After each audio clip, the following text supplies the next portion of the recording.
Pickles. I like the names. Yes. Oh, that's what we should do. We should choose some type of a themed name for everybody. Make everybody change their name to. Oh, Rihanna said mega multitasking here, listening though. Yeah. Girl, join the club. Good job. Yeah. And you were built for homeschooling then. Yeah, that's so true. Right. All right, 1 more minute, guys. We'll just give it 1 more minute and then we'll get started. Everyone can get comfy on their couch and get settled in. We hope that this meeting will not last forever. That is our goal. We hope to have you guys out of here in under an hour, but there's a lot to cover. So we'll try to make it fun and we'll try to make it quick. Okay, so Sarah, let's go ahead and let's, people can just pop in. You're already recording, don't worry. Oh, we're already recording? Okay. Yeah, Great. I couldn't forego those pajama jokes. Are you kidding me? Sarah, I know. shame on you. Have to edit that stuff out. All right, everybody. Well, I'll go ahead and I'm gonna get us started. My name is Melissa Selecki, and Sarah and I are the Homeschool Homies. So thank you guys for joining us. And we have our panel members today that are gonna be helping us through this meeting. So we have Christina, we have Janae, and we have Libby. So what we're gonna do is a couple housekeeping things first. So we have everyone muted, and we'll just keep you guys muted. If there is something that comes up and you have a question, if you would just chat it privately to me, that way it doesn't like end up in the whole chat thing and it goes all crazy. But if a question comes up, send it to me in the chat, and then if we have time, we'll address it. If we run out of time, Sarah and I will address it in a separate post or a separate video, if possible. And so if I could just have my panel introduce themselves. We'll start with Christina. If you could just introduce yourself briefly, and then we'll go Christina, Sarah, Janae, and Libby. I'm just going across my screen. I'm sure everyone's screen is different, but Christina, we'll start with you. Okay, hello, my name is Christina, and this will be my 3rd year homeschooling, and I have 2 boys who are 7 and 9. So we'll be in 2nd and 4th grade this year. Awesome. And what got you guys started homeschooling? We just really felt like it was a better fit for our family. My boys are fairly active. Boys are a little bit crazy and have a lot of energy. And so I thought a more tailored program or a more tailored education for them would be more beneficial. And it's working out amazing for them. Awesome. And I guess I'll share briefly. I already introduced myself, but we've been homeschooling for, this will be our 11th year, and I have 4 kiddos. And this year they will span from 6th grade, 8th grade, and sophomore. But we started homeschooling reluctantly. I didn't want to, but it was painted into a corner. We moved to a different town, and I didn't feel comfortable putting my kids in a school system I wasn't familiar with. But while we lived here in Albuquerque, I actually taught with APS. And because of my experience with teaching with APS, I didn't feel comfortable sending my oldest daughter to APS. And so I just had that like kind of panic moment. I was like, well, then I'll just teach her. And then we homeschooled 1 year, and I was like, well, we'll do it again. And now we've been doing it 11 years. So we just kind of, it was never something we planned to do, but something that happened, and we love it. Sarah, we'll go to you now. Perfect. So Sarah Candelaria, I've got 3 kids. This year I've got a 7-year-old, a 10-year-old, and a 15-year-old. So for us, that's looking at 2nd grade, 5th grade, and a junior in high school, which is pretty exciting. We started homeschooling 8 years ago, and honestly, with a combination of things, I had a really close friend of mine that homeschooled, and she always used to tease me like, just wait, I'll convert you. You'll come over to the dark side, right? You'll start homeschooling too. And we started, and it was like this, okay, well, if I don't break my, we'll try for 6 months. Surely I can't break him in 6 months, right? Like I can't destroy my child in 6 months, okay? So we did 6 months, and by the time we were in like 6 days, I was like, yeah, buddy, this is awesome. Like never going back. We are never going back. And we loved it. And we have this huge love for learning in our family, and that really has allowed us to spark that interest in everyone throughout the whole family. Janae.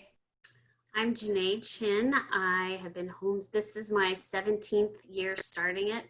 Homeschooling. I have 4 kids. I have a 21-year-old, a 19-year-old, an 18-year-old, and a 10-year-old. So my 3 older ones are graduated and in college, and I have a 4th grader, and he's got some learning issues, so we homeschool him. But originally we started because we just didn't really like the school system. I had grown up in a private school situation, and I just felt like we couldn't afford private school, so we didn't put him in private school. But we just really were praying about it, and God just said, you need a homeschool. And I was like, but I don't want a homeschool. But I did, and I honestly can tell you with my older 3 that it is time that you will never regret. So I totally am telling people you should totally do it. It's wonderful. You grow as much as the kids grow. It's true. All right, Libby. Yes, hello everybody. My name's Libby Colborg. I'm mom of 4. We have we've been homeschooling. This is going to be our 9th year. We just completed our 8th. We have a 15, 13, 11, and 9. And I guess what I can say about our homeschool is that we tried it all. We tried public school, private school, charter school, and my kiddos are just not traditional learners. So after a couple of years of trying to put the square peg into the round hole, I was like, okay, rip the Band-Aid, let's do this. And we've been homeschooling ever since. We are probably, I don't know, I think every homeschool is outside the box because you get to tailor fit it to your family, to your child's needs, and that is absolutely what I love about it. All of my wonderful, awesome, amazing kids have learning disorders, and so we do things different, sometimes day by day. It's what they need, and I love it. So we've grown so much through the years, and Janae, I love your words there about encouraging everybody to try it. I do the same thing. I'm always like, don't knock it, because you don't know how good the homeschool life is. It's not all easy, but it is good. So glad you guys are here to check it out today. Yeah, we are so glad that all you guys were able to join us for sure. Okay, so we're going to start with getting started. I know that's a big question that everyone kind of has, is how do I get started? So Sarah's going to take care of most of this portion. Sarah, do you want me to ask you the questions, or do you just want to go through that list yourself? I can just go through the list. It's all right. I'll just take it. I have quiet house right now, so I better get through it as quick as I possibly can. Okay, go ahead. So one of our first questions, what age can I start homeschooling? So we've seen a lot on our groups. Well, I'm going to homeschool my preschool child. Perfectly fine and acceptable, wonderful. Although I do hope you incorporate 99% play in that. But you actually don't need to notify the state of homeschooling until your child is as of 5 years old by September 1st for that school year. So if your child is not 5 years old by September 1st, there is no need to notify the state. We can still support you. We can still help you. We can still give you ideas and guidance, but you do not need to notify the state of New Mexico unless your child is 5 by September 1st. So what is a good site for me to get the basics on what is required in our state? So there's a couple of places I could guide you, but we've kind of done a pretty good job at adding most of the resources to our Nature Niños website. So if you go to www.natureninos.org, you'll be able to see on the left-hand side a homeschool support tab.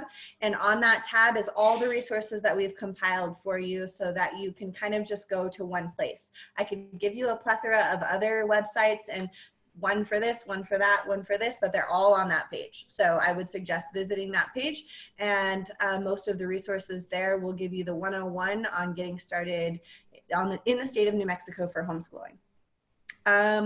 What is required in our state? So you're going to see there's a lot of conversations going on in a lot of the homeschool groups across New Mexico on Facebook about what is actually required.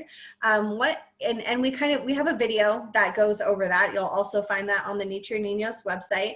And it goes over some of the basics of what is required. So of course, you're required as the parent to school your child, okay? So that means that you are responsible for that child's education. You cannot ask somebody else to homeschool your child legally in the state of New Mexico. Does that mean that you can't send them to supplement classes? Absolutely not. Like our kids go to art class, our kids have history class at Plant, our kids have a math class here and there. Like it's okay to farm out some of those classes. You don't have to be good at absolutely everything for your child, but still it is your responsibility as the parent to school that child. As that parent, you either have to have your GED or your high school diploma. You need to keep your immunizations for your child on record. You are required to school 180 days for a typical school year here in New Mexico. Now, where that kind of varies is there are 2 ways to notify the state that you are planning on homeschooling. There's a paper version of the form that is to notify the state on the PED website. And then there's also an online portal. We are suggesting that you use the online portal. The online portal is worded different than the paper version. The paper version, without going into too much detail, there was some controversy last year in the homeschool world of having that form changed and the wording not being appropriate and lawful for what New Mexico's required for to homeschool here in New Mexico. So we are saying, please use that online form. It is super simple. It goes over all of the requirements for homeschooling in the state of New Mexico, but those are pretty much the basics. I mean, you really, that's it pretty much. I mean, you have to track those 180 days, keep files, and you're done. And by keeping files just of immunizations and your GED or high school diploma, okay? How do you notify the state? We have created, I'm not going to spend time walking you through that because we also have a video for that. It is on the Nature Niños website. It's also on our YouTube channel. You can go on and it'll show you, it'll walk you through the entire process of notifying the state to homeschool, okay? Do I need to disenroll my student from a public school in order to homeschool? Now, this is kind of a tricky one because if we were mid-school year, we would say, yes, you would need to disenroll your student. But currently in the state of New Mexico, and I shouldn't say the state of New Mexico, I know personally for APS and Rio Rancho that no child is technically registered right now because we're in between school years. And so technically there's no need to disenroll. If you were doing it in, let's say, October and your student had gone to school August, September, October, then yes, you would need to disenroll that student and then notify the state that you're going to homeschool. But however, I would say that it is extra polite and courteous and kind, and that's what we try to be as homeschoolers, that if you know that you are going to homeschool your child right now and your child was in a public school last year, that you should send an email to that registrar at that school and let them know that your child is not coming back. Teachers are planning classrooms, teachers are planning resources, and we don't want to leave anyone high and dry. So I would suggest that yes, you disenroll that student by letting the registrar at that school know, okay? We covered, is it recommended to register by mail or online with NMPED? Online, I'm sure I heard everybody say that. They said it even though I couldn't hear you. What is the fastest way to get a STARS ID online and what do I need it for? Okay, so this is a great reason, another reason why you should do the online form. So the online form gives you the option to check a little box. And if you check that box, then your student is then assigned a STARS ID, okay, which means all kids in the state of New Mexico in a public school system have a STARS ID, okay? That's just the way that it goes. It does not mean that they're going to track you even more because you have a STAR ID. It doesn't mean you're going to be held accountable to different terms because your student has a STAR ID. It just simply allows you to utilize the resources in the public school system. So if your kid wanted to play on a baseball team at the local high school that you're zoned for, they're going to need a STAR ID. If your high schooler wants to attend CNM as a dual credit enrollment, they're going to need a STAR ID. So doing that online form and checking that box allows them to have the STAR ID, and that's the easiest way to do it. There's really no way around that. If you don't do that, there is a process to get the STARS ID, but it is quite lengthy, and it is much easier to just check the box and allow your student to have a STARS ID. Let's see. Does your child have to do standardized testing? No. Very simple, plain and simple. Here in the state of New Mexico, it is not a requirement, nor is it really easily accessible. At least I would say that it is there. There are places that you can do it, but it's not like it's advertised all over the world how you could get your homeschool student to do standardized testing. It is not a requirement in the state of New Mexico. Okay. Vaccinations, it's the same thing if your student was enrolled in a public school. So if you have an exemption form, then in the file where you're keeping all of your documents for your homeschool, you need to keep your exemption form in there. Otherwise, keep their immunizations in there. There is no, there's nothing different about that. And if you guys don't immunize, then that's so be it. Nobody's, I don't know if I should say that, but nobody's going to be checking up on you. Okay. Like it's just, it is what it is. You're saying you're going to keep it on file. Whatever you have to keep on file, keep that on file. That's going to look different in every family. And that's okay. You choose what you're feeling is suitable for your for your proof of immunizations or lack thereof. Okay. I talked pretty quick, but I wanted to kind of get through that because that's a very easy chunk and we can spend a lot of time in the next few sections. So are there any other questions, Melissa, related to that section that I need to cover? No, I think there's one that we'll have to look up. Someone was asking if they are with APS, do they already have a STARS ID number? They do. Yeah, they absolutely do. You can... Janae, do you know how to look that up? I know it's You'd have to contact the school probably, or you have to contact Santa Fe through an MPED, and there's a person you can actually email, and then she would send you their STARS ID, but it's all on their website. But I bet you the easiest would probably be their school. I mean, as long as you can get a hold of someone at the school, they're going to have the STARS ID and can easily give it to you as well. Yeah. All right, perfect. Okay, so we're going to move on to the subject of curriculum, which I know everyone is like so eager to talk about. And before I address the panel, I'm going to share my 2 bits on curriculum. So the thing that I always tell families when they come to me asking about curriculum is you need to do what's best for you. All of us on the panel, we all do completely different curriculums. We have different methods of teaching. We have different reasons, different, whatever. We have different lifestyles, everything. So my suggestion is, as a parent, you find a curriculum that you as the parent, you as the instructor are comfortable with. Because if you are comfortable teaching it, you're going to feel confident teaching your kids. If you get something like someone tells you, oh man, you really need to do, like, I remember going to a friend and she's like, you really need to do Tapestry of Grace. And I looked at it and I was like, oh, what is this? Like, this is so overwhelming. And see, Janae knows what it is. So she's laughing because she knows. It was terrifying to me. And I was like, there's no way I could do this. But this family was like, no, this is the richest, bestest curriculum you could ever do. And that's what worked for them.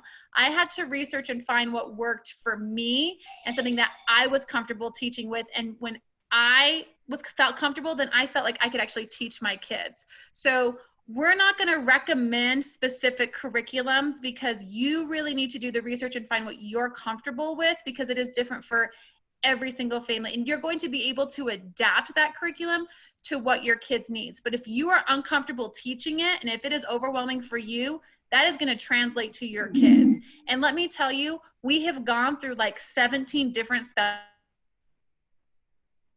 curriculums. It's not a forever choice. Like, it's not like you buy this and then you have to do this for the rest of your life. You're going to hear lots of terms and lots of homeschool jargon, but let me tell you this. They all cover the same subjects, right? Math, reading, writing. Now, the scope and sequence might be different. The order in which they do things might be different, but math is math across curriculum. It's not like this math teaches a better math or a different math. It's all math. Same thing with grammar. A noun is a noun no matter how you do it. So don't get overwhelmed with, you go to a curriculum sale, you go to curriculum sites, it's overwhelming. There are quizzes out there that you can take, whatever. Find what you find interesting, find what you are comfortable with, and then go from there. So that's my rant. I'll get off my soapbox. So I'm going to go ahead and I'm going to address this one to pretty much all the panel. I'll start with Christina. The question is though, like, how did you find curriculum that you like? So what was the process that you found to help you find your curriculum? Okay. It was very overwhelming, first of all.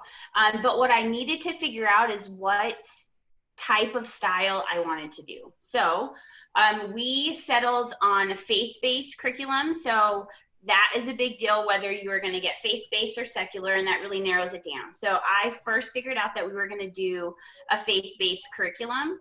And then I needed to figure out what style worked best for my children. So what I did is on all of these curriculum sites, you can get sample pages, just a few lessons, or I'm sorry if you can hear my children in the background. Mom life.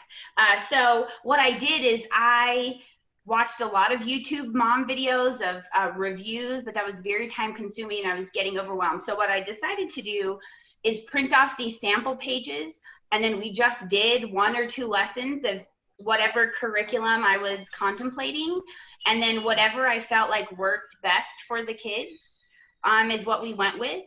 And I needed to also figure out my budget.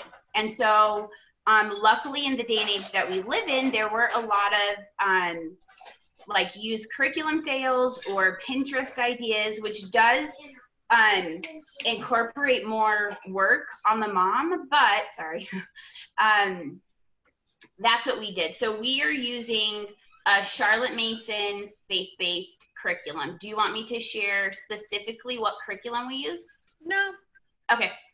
No, thank you. Sarah, what about you?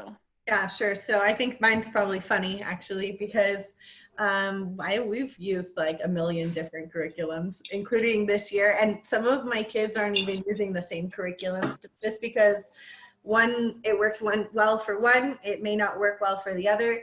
A lot of what Christina talked about, I also agree with, but I do want to mention on the secular versus faith-based that sometimes a faith-based curriculum is really great if you're willing to ignore some of the the religious aspect of it. Like, so that might be the curriculum for you if you're willing to say, okay, it's faith-based, but we can just kind of, skim over that part or not use that portion of the curriculum. So I wouldn't say cut or dry that should be how you choose your curriculum either.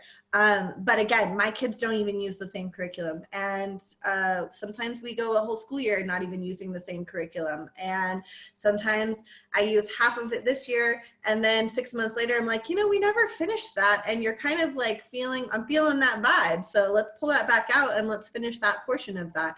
And I don't know, it's worked for us. That it adds to our fluidity of our homeschool, like that I'm not feeling so rigid and so stressed that we have to choose one, stick to one, do one all the time. A big piece for me when we're choosing curriculum, I don't know the tapestry one that you mentioned, Melissa, but I will tell you, when I open a curriculum and I do the same thing Christina does, I look at the sample pages. What is this asking me to do as mom, right? Like, am I having to read word for my child to learn this lesson? Oh, you have got to be kidding me. Like, I work a full-time job. I do not have time to sit there and like read word for word every lesson for every little piece of everything. I just don't. Some moms do, especially if you're schooling multiple ages at a time and they can all kind of be clumped in the same thing. Probably amazing. Not for me. So that's kind of a big part of what I look for in curriculum too. But that aspect of having that ebb and flow and not feeling like I have to stick to something if it's not working. Perfect example, and then we can move on, is last year we chose a curriculum for my middle. It caused tears, like day after day. When I won't even add another day to let you admit that I let him cry for like 3 days. Okay. But like, it was not for us. It was not successful in any way, shape, or form. And so I sold it on a used curriculum site and we started it again, because that is not worth the time for anyone to have a child upset about the type of work that you're giving them. So that's all I gotta say. And it will be trial and error. I mean, it's impossible to say that you're going to pick the perfect curriculum the first time. So there is some trial and error, and there's so many free resources online, and there's also great resources within our own city. Tidal Wave Book Sales use curriculum. The ERC, well, they're like the home ERC now, but they have a lending library where you can check out curriculum. So especially if you're just trying out stuff, that's a great way to do it as well. Janae, go ahead, Sarah. I would also check with your public libraries. Like Rio Rancho has a great resource of curriculum as well. And if I've been to a few other libraries within Albuquerque that have a whole homeschool section where you can kind of go and look at the books. Also, I'll just add really quickly, you can, I had reached out to just people that I knew homeschooled and asked if I could see their stuff before you buy. And mostly everybody is very willing to let you look at their stuff. So that's a good resource to exhaust also. Okay. Yeah, that's kind of what we did when we started. Part of it was I really wanted to determine what kind of learners I had, because I have a very traditional learner as my oldest child. But my next two children were very kinesthetic. They had to experience it, be in motion all the time. And so, yeah, you're going to have to tailor it to your child and to you, because like the ladies were saying, a bunch of my friends recommended 2 different curriculums to me. And I was like, I don't know, 45 minutes of me talking and doing one subject, that's like painful. I don't even want to think about that. So that wasn't a good fit for our family. So we really just kind of looked around and, you know, like the ladies are saying, ask people you know. If you don't know anyone, absolutely, you know people now.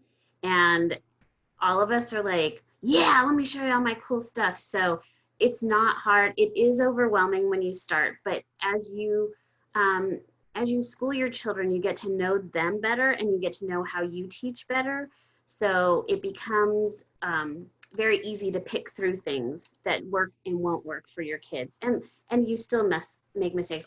So my youngest is 10 and he's repeating 4th grade because he has some learning issues. And I'm still trying to figure out how to teach him. Like I'm like OTPT speech lady. I'm trying to figure out how to get him certain kinds of information to process easier. So I don't have all the answers and I haven't figured it out by any stretch of the imagination, but it's not a hard process and there's so much free. And you can even do teachers pay teachers. Oh man, that's like the dealio right there. Pay the $5 or whatever. And you're like, beep, it's downloaded and I printed it. So those kinds of things are they're good. They're good resources. I don't have a special way I've done anything. It's trial and error to some degree, and some of it's fun, and it's funny, some of it, when you get a curriculum they really hate or something, they're all like, please shoot me. I don't want to ever do this again. So they'll be able to tell you if they like it or not too. So. Awesome. Libby, what about you? I say ditto to everything that these awesome ladies have shared. My only thing I would add is that, you know, when I first started, I was super overwhelmed with how to choose. And so I went with what is known as the box curriculum. And I chose an all-in-one. And we did that for the first 2 years. Basically, those are the companies out there that produce curriculum, and they send every subject and the teacher guides and all the books that go with it. And it comes to you in one big box, and it's like Christmas when you open that sucker up and everybody gets super excited. I will say that the big box curriculum is not for everybody because you'll find things in there that really don't work for your family. But it helped me when we started because I was able to learn what was good for me, and it gave me time to learn, you know, like Janae was saying, it gave me the chance to learn how my kids learned. We worked through that process together. Sometimes you just got to like take a big breath, step back a little bit, you know, breathe through this process because it is overwhelming. There's so many companies out there selling curriculum. It's hard to weed through it all, but I would just say, you know, you do have that option. You could go with a box curriculum, or you can work through it subject by subject, finding what you know is going to work for your own kids, for your teaching style. And yeah, that's one of the beauties of homeschooling, is that you are tailor fitting this not only to your kids, but to yourself. Super cool. And we're going to be doing a video. I hope to have it out this week on like those different types of curriculum. Like Libby was talking, we have like the box curriculum. We have like more an eclectic approach where you're kind of pulling like what Sarah does. And there's even online resources as well. And we'll get some of those out to you. And we're in the process of creating a resource list as well of just programs that are in the city and the state as well. Like we utilize, you know, different programs because like don't feel that you have to teach everything either. That's a thing. I tapped out like math at like 4th grade. I was like, oh, I don't know. We're adding, you know, things in here that I don't remember. And so we use like an online thing for math, but you know, my kids also, they go to, you know, a science teacher and they do the labs and stuff like this. So there's so many resources. You can think outside the box. If you are not proficient in an area or you don't feel confident teaching a certain subject, that's okay. You don't have to do it all. You are totally allowed and have the freedom to kind of pass some of that stuff off, and it's good for you and it's good for your kids. And there is no shame and no guilt because we all do it. Okay, so next question based on curriculum. How do I teach multiple kids or grades at once? And all of us have multi-age, you know, families, and so we're not all teaching just 2nd grade. So how do we do that? So Christina, I'm going to kind of let you address that one, then others can chime in if they want to. Okay.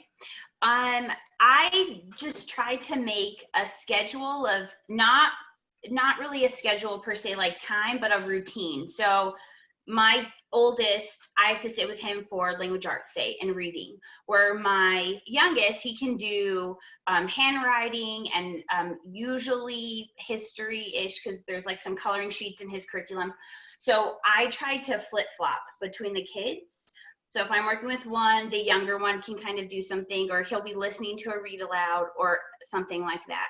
I also combine some of our subjects with the kids. My kids are really close in their school age.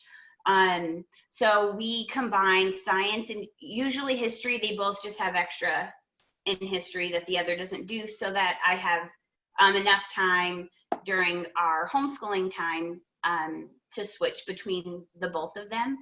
But that's kind of, it just works. And sometimes the kids just have to learn patience and wait until mommy can get to them. I only have 2, so I know that it is much harder with more than 2, but it's just a learning curve. And again, it's only our 3rd year and we're still trying to figure out the schedule. And I don't even know, do you really ever get it perfectly? You don't probably, but it somehow really it works out. And also what I'm coming to find out is if my little one is just paying attention, he's picking up on things and my oldest is learning. And then if my oldest is kind of waiting for me and I'm working with my youngest, then it's kind of sweet to see him try to help the younger, like our younger one, like, oh, remember this, or he has little tricks that I've taught him that I don't even really remember. And so he'll pass those on to his brother. So there's really no like right way, and this formula really works and you can get it all done. It's just kind of trial and error and a lot of patience for the kids and me, truthfully. And I love that too, because it is about trying to combine what you can together. So if we're doing a read aloud and it's something that's maybe above my younger kids' heads, I'll have them color or I'll have them do something. And I know all of us, we've all kind of also, the great part about homeschooling is you teach your kids how to teach themselves. And so then they are going to become more independent. I know at the beginning, it seems like, how am I ever going to teach like 4 kids, like all the different things, but they're going to learn to do things independently. And like what Christina does, we stagger as well. So I have a kid, you know, we do an online math program. So while they're doing their math, my other kid, I'm working with them on English, or we do a typing program, then I can pull one aside and we can work on reading. And I even have like my older siblings, the older kids, I would have them work with the baby. Like when we had, you know, a baby, I'd be like, all right, Kaylee, you're going to go play with Autumn for like 30 minutes and you're going to do puzzles and games with her so I can work with Naomi. You know, you can task your kids to do things like that as well. Libby, what about you? Because you have a wide variety of ages. How do you guys kind of manage that? You know, I think we're very similar. I kind of look at the beginning of the school year. I will look at our schedule for the year and say, okay, I know this year I want to do US history and we want to do biology. So I try to group whatever I can together for my 4. If I can find those subjects that I can group everybody together on, yes, there are some things that my high schooler is going to have, she'll have to do some extra stuff in comparison to my 4th grader, but we'll group whatever we can. And then I'll set the rest of the schedule up so that they're staggered and they can come and do one-on-one subjects with me. I think, you know, one of our biggest issues, of course, is learning disorders. So for those of you with kids with learning disorders, that can throw a wrench in, but you know, there's always going to be the wrench. You just have to, I would just encourage y'all early on in the process, just start working on things like personal responsibility and building those skills to help them learn how to work on their own, working independently. They have to have those skills in any classroom that they are in. And if this is your first year homeschooling, this is just a new skill for them to learn in the home environment. So beef those up early.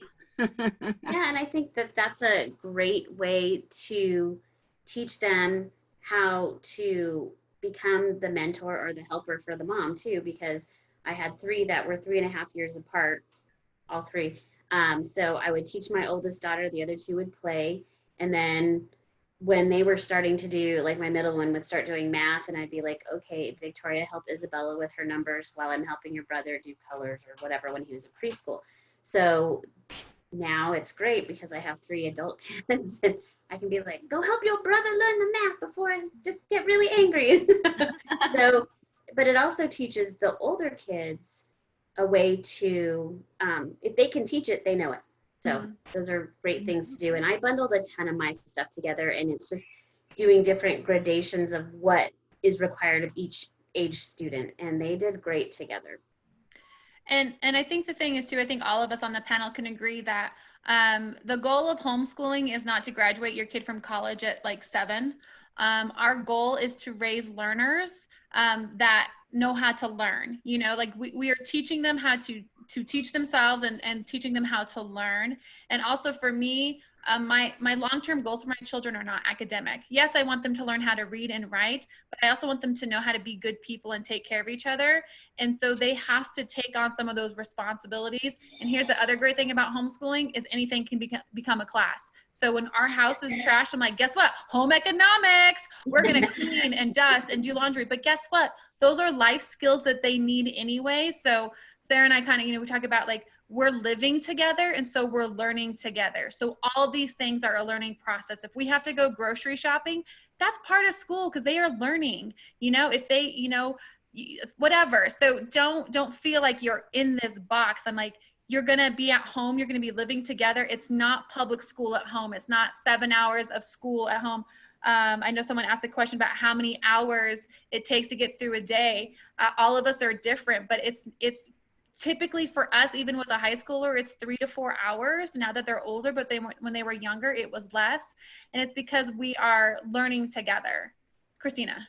Yeah, I just wanted to speak to that really quick. If homeschool should be as long, I might be jumping ahead, but you just go ahead. Brought it up. So we came from public school, and so we were very hesitant for homeschooling because I thought that I wouldn't do the kids justice. I think everybody kind of had that thought process. So what I did to make myself feel a little bit better about homeschool is I took my son's schedule from work. Usually you know what they do. And the actual learning time that they got in class is very comparable to what we do during our homeschool. And it's not a lot if you take out recess and bathroom breaks and the time that it would take the teacher to get everybody to sit down, and music and art and lunch.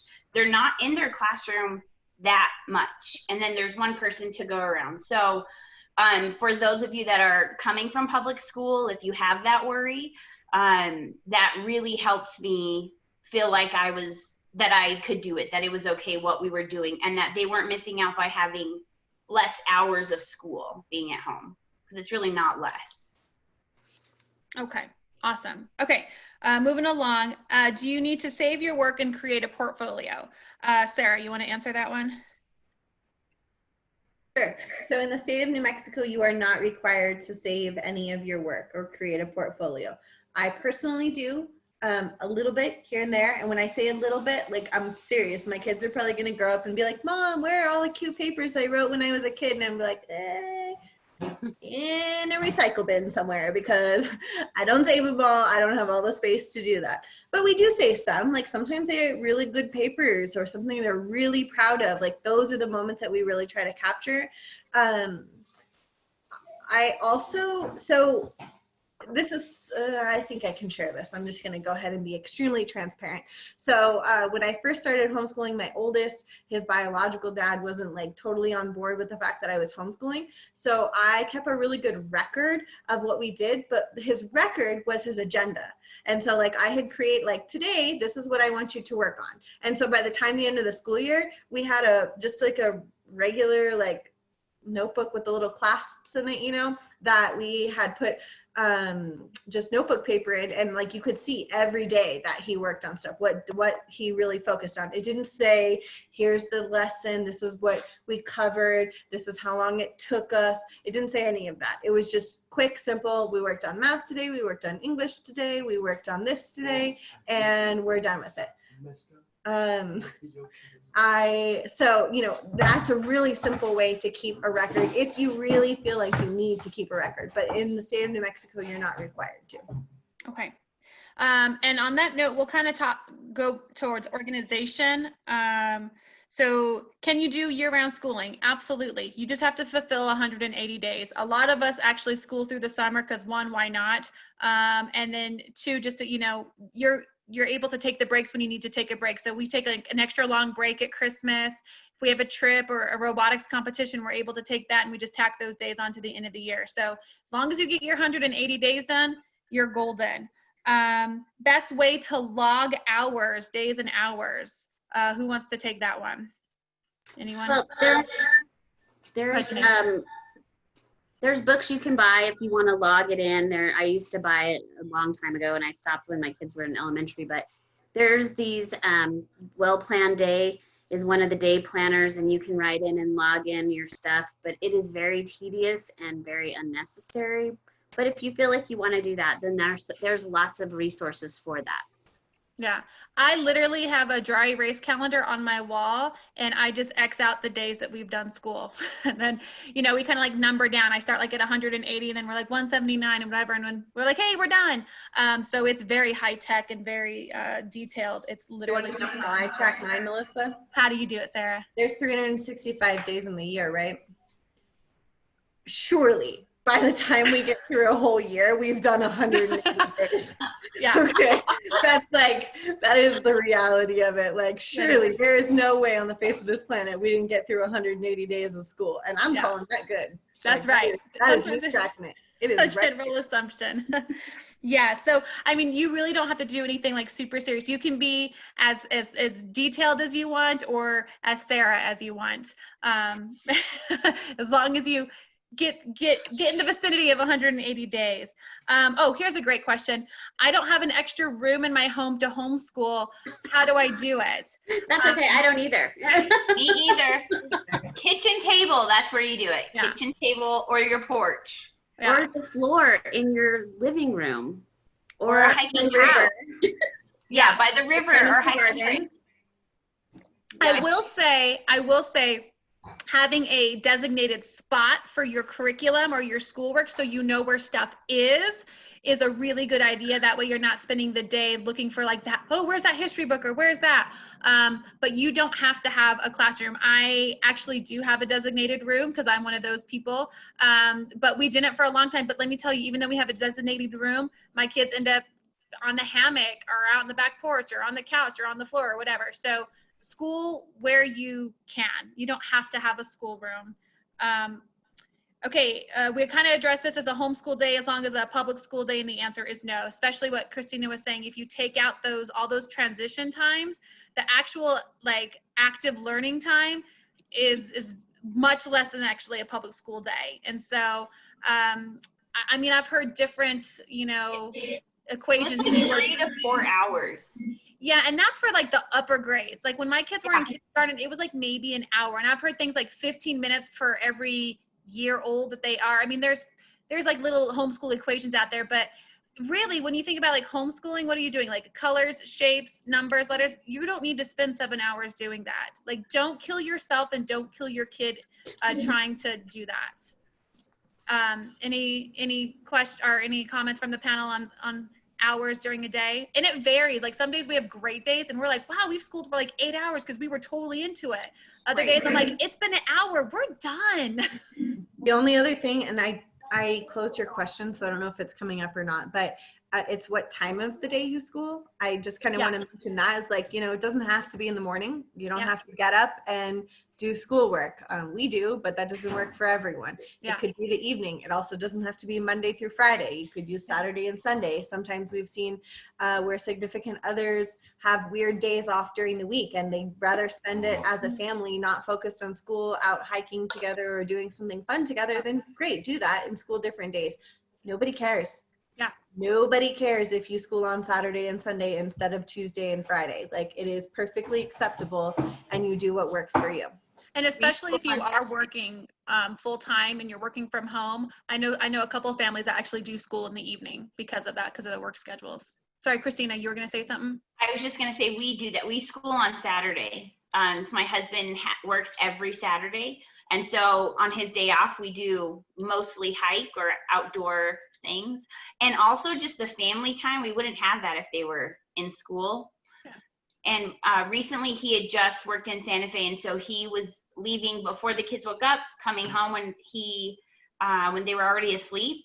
And so if it weren't for homeschool, we wouldn't have had any family time for a good chunk of 2 years. So homeschool, it's like a homeschool perk. Yeah, you be flexible. Yeah. One of the questions was, I work from home. How am I going to get my work done and my child's work done? We're going to skip that one because Sarah's actually going to be hosting a Zoom meeting on Wednesday about that, specifically about working from home or if you're working full time. So if you are interested in that topic, you can go to our events page and see that Zoom meeting. And we talked about you don't have to teach everything. You can outsource some of these things. There's a lot of great resources and those are on our page as well. Co-ops, plants, different things like that where you can outsource some of those things. Okay, here's a great one though. How do you keep your kids focused and on track, especially for like online school or video school? So how do you keep your kids on task? Janae, what about you? Well, I don't know. We use a lot of discipline in our home, but the kids were pretty good about it. I mean, my youngest has the biggest struggle with that. And so we have to build in a lot of breaks. With my 2 middle ones, they were very active and needed to be moving. So we would take calisthenic breaks between subjects, or we'd make them go run laps outside in the backyard or go do burpees or whatever. It just helps stimulate them enough to like get their blood flowing, get them focused. And we don't do a lot of things for too long because their focus is very limited. It's anywhere, 30 minutes to 40 minutes. As they're getting older, it's easier. But when they're younger, it's really about 30 to 45 minutes max. And just be wary of that. You can start telling when your kid's losing focus. And so then change it up. Just say, okay, we'll finish this tomorrow. Or okay, go run around the yard 3 times and then come back really fast, or go run an obstacle course or something like that. So that's kind of what we did. Anyone else? Libby, Sarah, how do you keep your kids on task? Libby. For us, we have some significant ADHD in our home. And so we have definitely hyperactivity issues. So we use a lot of tools. We use things like, for years we used exercise ball as their chair, weighted vests, timers. Sand timers are really big in our house right now. If they can have a goal to do math for 15 minutes on a sand timer, man, are they watching that sand timer. But they know that at the end of that time, they're going to be able to go out in the backyard and do jump rope races, or, you know, so that's, again, there's the beauty of homeschooling, is that you know your kid, you know their need, you know that their attention span is exactly 7 minutes. And so you can support them with those kinds of tools and help them to learn those routines that are going to help them to succeed. Sarah, do you have anything to add to that? We do a lot of positive reinforcement. So like we do a lot socially pre-COVID. We'll see how that works out this year. But they are pretty self-motivated to begin with. Like and it's the same thing Christina mentioned earlier, is keeping them on a routine has really allowed for that. And I know Janae just mentioned, you know, like if you know your kids are only good for 7 minutes for this task, then create that as part of their routine. Just automatically blend that in.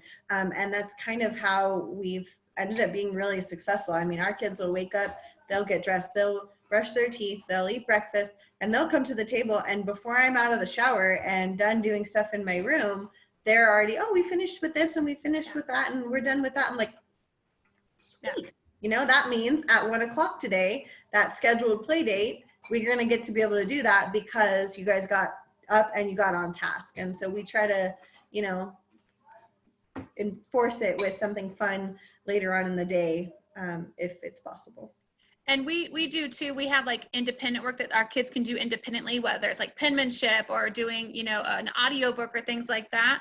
And so I've had my kids, they've just gotten up really early because they want to finish school early so they can have their free time. So they will get up and do their independent work by themselves, so that when we actually have like our group time, that we're not in school as long, because it's only like an hour or two, because they've already done all that work that they can do on their own. So really it's what works for your family. You're going to, and you know, it's going to be, again, it's going to be trial and error. You're going to, you know, get all gung-ho and like have this like schedule of like from 8 to 8:15 we're going to do this, and 8:15 I'm like, you're going to fail if you do that, because you're going to be looking at that clock going, oh, it's 8:15 and we're not done. Give yourself grace.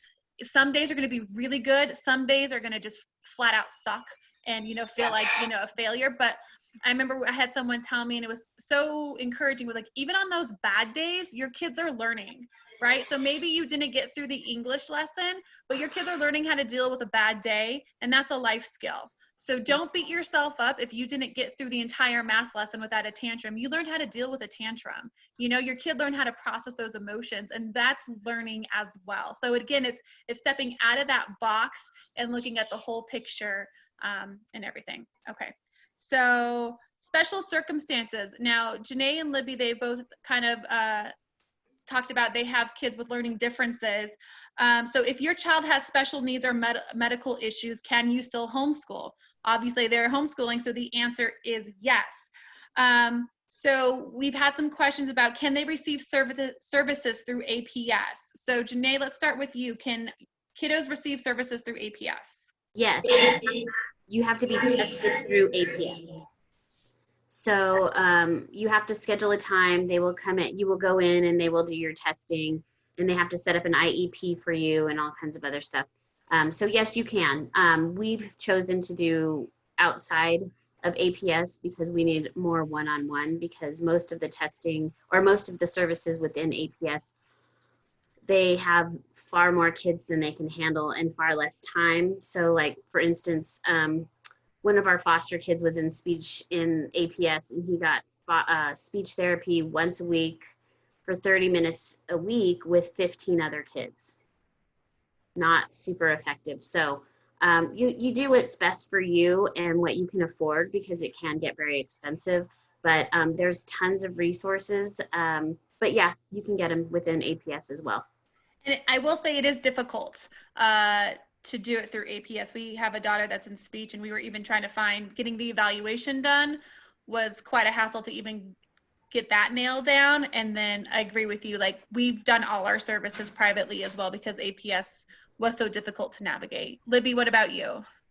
Same experience for us. It was difficult to get in. But I know that the resource is there. If you can navigate it, then kudos. Yeah. But we did go privately for diagnosis and then also for therapy. So, and then over the years, I myself have become certified in a couple of things that I knew my kids were going to need. Saved me $1 million. I was able to do it myself, and we love that. That's been a really good resource for us. Awesome. So, if you guys want more information on how to go about getting tested, like you can reach out and we can give you some resources for that. Now, have you, Janae and Libby, have you found any curriculums or resources that have helped you and your kids with their learning differences? Anything in particular? No. I love the honesty. No, I haven't. For my son's issues, he's got a lot of processing issues and some brain trauma kind of issues, but repetition. So we've tried 3 or 4 different kinds of math programs, and we've kind of gone back to super boring Saxon math because it's so repetitive, and it seems to be doing okay. I mean, he seems to be doing okay. Sorry. Libby, what about you? Yeah, I would say one of my best resources are other homeschool homies. Because any parent who's homeschooling kids with learning differences, you will get to know, you'll find out quickly that a lot of families have kids with learning differences. We're in this together. We support each other. Man, I have talked Janae's ear off many a time. She's been a great resource for me. She's a wealth of knowledge. You know, what is normal anymore in the learning world? There are not a lot of kids that fall into that category. I prefer to think of it as every child is unique. They're all unique, and whether or not they can sit for 2 hours and work in a workbook, or whether they need to jump on a trampoline to memorize their math facts, hey, that really doesn't matter. What matters is that they're growing, they're learning, they're happy, and they're safe, and that's beauty. So yeah, that's been my #1 resource, is just talking to other moms, families around me, and learning what they have done, where they've been, what therapies have worked for them. We support each other. And there are a great many resources, like on Facebook, there are homeschool groups, where you can just shoot a question, and those, you'll get a much bigger pool than just the 5 of us, of their experiences as well. So I would encourage you, get on Facebook, join those groups. Sarah runs the Westside Homeschool Group, which is a great community as well. Okay, we're gonna try to push through, guys. I know we're going a little bit longer than we anticipated, but we wanna touch some stuff on high school. So real quick, we'll try to get through this as quick as possible. So are there high school curriculum requirements for homeschoolers? Janae, you want to take that one? Yes, if you can get those requirements, it's on a spreadsheet on the NMPED website, and it'll tell you exactly, because it depends on the year your kid is graduating from. They keep shifting and changing some of the requirements. So yeah, it's just new homeschool NMPED, something like that. It's a super easy. I think you guys already have it on the chat, so you can just get it off that. We kind of talked about the protocol a little bit about getting a STARS ID. You have to have a STARS ID to play sports if you want to play sports in high school.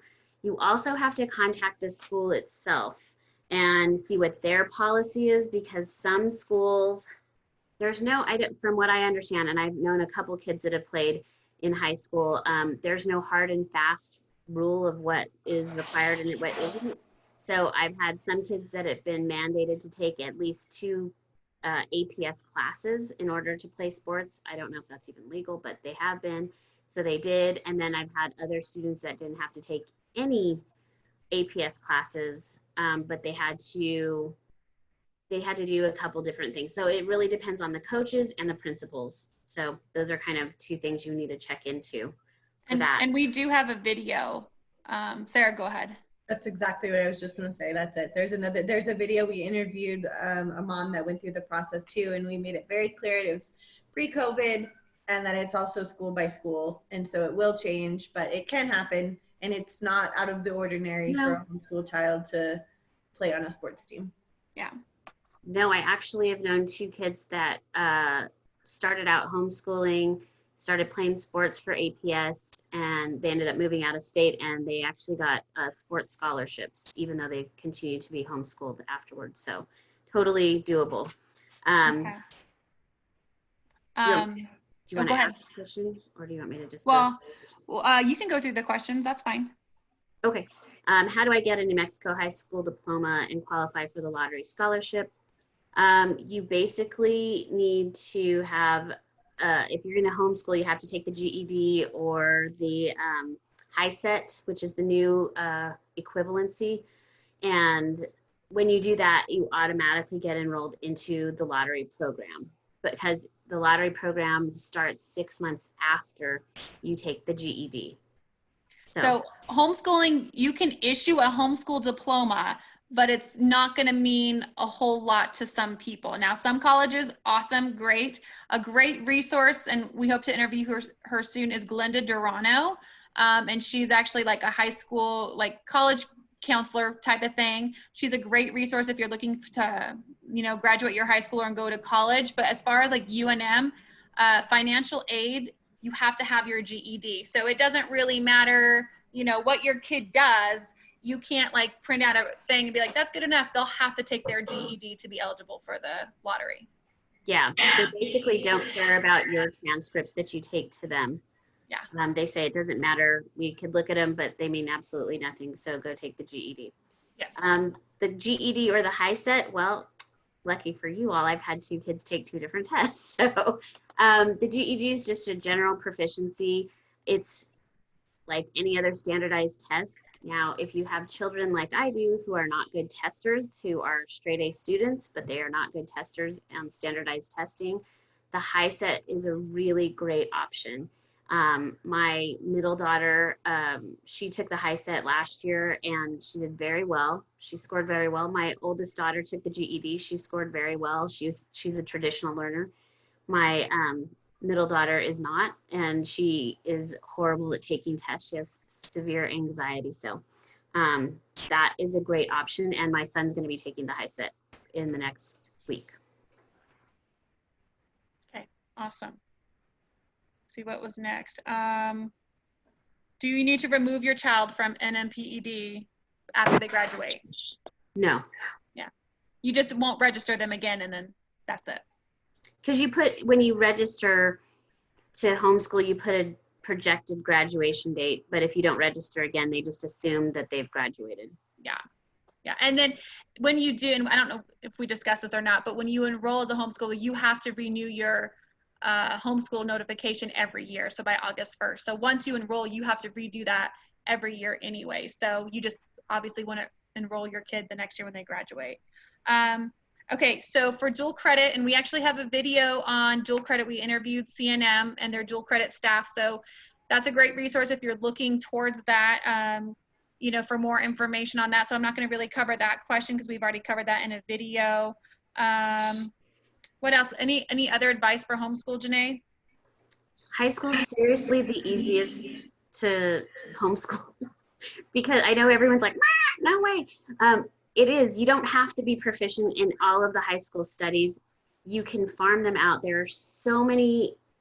New Mexico, Albuquerque in particular, and Rio Rancho have a fabulous homeschool community, and you can get classes from lab sciences to literature to fencing to whatever. You don't have to do it all yourself, and many of them are free or very low cost. I farmed out all of my literature. I loved it, but my kids didn't like learning from me, and I finally decided, okay, yeah, sure, fine, go on. And they did all their high school literature with a Harvard professor, who was a homeschool mom. So, I mean, there's so much available. And once they hit their sophomore, junior year in high school, they can go take dual credit. And on it, you'll notice that in your video, but you have to school so many hours, and then you take so many hours of class, whatever. They don't really keep track of that. And so my kids just went full time. Not the first semester, they always just took one class to get used to school life and get used to being in college, because if this is all pre-COVID, when you actually are on campus, I know people want to put their kids in a lot earlier. You need to determine if they are ready for worldly issues, because they are going to be hit with them very, very hard and fast. And it is a college campus. It's a college campus. There's weed, there's sex, there's all kinds of stuff. There's transgender, everything. So if your kid is not prepared for that, you're doing them a disservice by having them academically jump ahead because they can. Well, you can do them online classes if you really need to do those. But they're great. My kids have loved it, and they have loved their professors at CNM. And what I love about CNM that you don't get at UNM so far, because I went to UNM, but they want to mentor you at CNM. Your professors want to mentor you. They want you to succeed, and they want to get you in the business world quickly. So those are kind of some of the things that we've seen. And there's tons of stuff you can do. Like we've done a financial class at home. There's tons of curriculum. So you can do many things. But it's actually the easiest because they do it themselves, and you're like, yeah, what do you need help with? Mm-hmm. Otherwise they just get it done, and then yeah, it's done. And by this point, hopefully they're independent. So one of the questions in the chat is like, where do we find those classes? Now COVID, everything's kind of up in the air. Dual enrollment will still be happening. So CNM, all their classes are going to be online, and it covers that in our interview. But there are different programs within the community. Plant is a great resource. We did an interview with Plant, and they offer a lot of classes, and she has a great resource library of different teachers. So if you're like looking for a math teacher or a science teacher or a literature teacher, Mona has a lot of those resources already on her website, and we're organizing a resource page as well. There are some faith-based resources, Regis, Rio Grande Enrichment Studies. We've been a part of that program for 3 years. They offer elementary through high school classes. Classical Conversations, which we did an interview. We'll get that interview up this weekend. Same thing with Regis this week, so you can hear more about those programs. There are, and like Janae said, there are very well educated and very highly qualified teachers in our community that want and love to teach homeschoolers. My daughter has been taking, science classes from, PhDs and master degree people in biology or whatever. And so they are getting very small class ratios. Her science class was 3 students to this one teacher who was just remarkable, Kim Edgar. And she, she's able to learn so much. So Plant is a great resource, and we're going to be putting out a research page as well. But and again, yes, I'm going to butt in. Do it. The other thing I wanted to mention is OutSchool. Yes. Because we are in COVID right now and everybody's transitioning to online, it's not really a weird thing to do. But OutSchool, if you look at OutSchool, they offer tons of different classes. And you have options to do live classes online with the teacher, or they can be flex classes where you sign up and the student's able to work through the class on their own, and then do email communication with the teacher. And so there's tons of different opportunities on OutSchool as well, with, every topic you could ever think of. OutSchool, Varsity Tutors. There's a lot of online options now, and there are co-ops throughout the state. Whether those co-ops will meet or not is going to be dependent on each co-op. But again, if you get on some of those Facebook group pages, you're going to be able to get a lot of that information. And if the ERC, which we talked about, the Home Education Resource Center, they also do an email blast of different activities or classes that are coming out. So if you get signed up on that email list, you'll get those things emailed to you as well. I know that yes, Janae. So you can also create your own super small co-op. For my kids, we had 4 families that we all had kids around the same age, and we would all take turns for biology. We all took a lesson, or for speech, we all took a lesson, or 2 or whatever. So there's so many ways to do it, and it can be so easy, and it doesn't have to cost a lot or have a lot of effort involved. So swap with friends, get together with friends. Both Christina and Sarah, they offer programs as well that have to do with nature and getting your kids outside.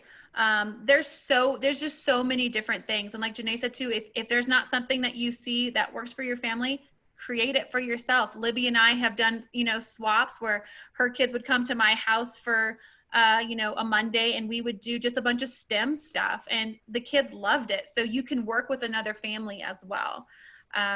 So we're going to go ahead and we're going to start wrapping up. Hold on, let me see this last question really quick. The museums offer boxes, kits to borrow. I know that I think they do, Yeah. and I know Rio Rancho Library also has like some kits as well. But also pre-COVID, I'm not Pre-COVID. sure that they have stuff going into someone else's home Yes. and then coming back to the museum. So That's true. you're gonna have to definitely check with that. Yeah. Yes, Go ahead, Christina. I have a friend who actually just, I don't know if this is okay, I'm saying it, she is starting to do this out of her home. So she's creating The boxes, preschool boxes, right? the preschool boxes. So maybe that's something that we can reach out to her and ask if it's okay to share over this platform. Yeah. She is offering that. Yeah.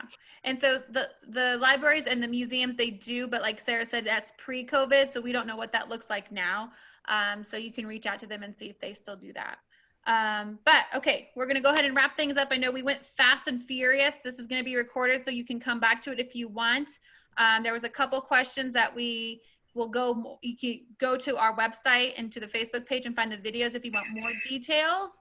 But I just want to thank our panel for Christina, Sarah, Janae, and Libby for joining us and sharing your expertise as veterans homeschools moms. And thank you guys for joining us. I know that it's overwhelming and it's, but you're not alone. We want to just like emphasize that you're not alone. There is a fabulous community. I think Albuquerque has such a rich and strong homeschooling community that there are just people that are eager to help you. At, you know, any point. And as just a little public service announcement, the Homeschool Resource Center, the ERC, they are going to be doing a used curriculum sale at the end of July. So you can go to their Facebook page and see more information about that. But that would be a great opportunity for you to look at homeschooling curriculum and talk to other veteran homeschools moms as well. Anything else, ladies? Sarah? No, but Hillary just asked a question, and Hillary, we, if you want to reach out to one of us on our Facebook page, we can answer that question for you. Awesome. Guys, I think we're good. All right. Thank you guys so much for joining us. We'll see you guys next time. All right. Bye, guys. Bye.